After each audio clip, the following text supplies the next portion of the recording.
জানেন তো, ঘুগনির কোনো সিজন হয় না, কিন্তু যদি বলি কড়াইশুঁটির ঘুগনি, তাহলে তো শীত চলে যাওয়ার আগে অবশ্যই একবার ট্রাই করতে হয়। নিলাম কড়াইশুঁটি, যেটাকে একটু ভাপিয়ে নিয়েছি।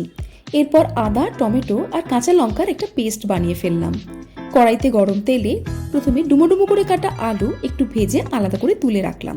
ওই তেলে এরপর একে একে জিরে, তেজপাতা আর হিং ফোড়ন দিয়ে বাটা মশলাটা ভালো করে কষিয়ে নিলাম।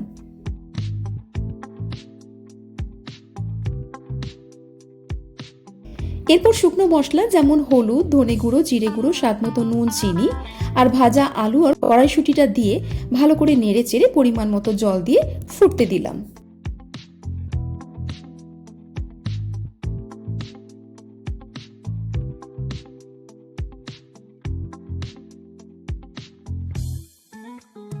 বেশ ঘন হয়ে আসলে নামিয়ে গরম মশলা ছড়িয়ে রুটি কিংবা পরোটার সাথে পরিবেশন করুন আপনার এই শীত স্পেশাল কড়াইশুঁটির ঘুগনি।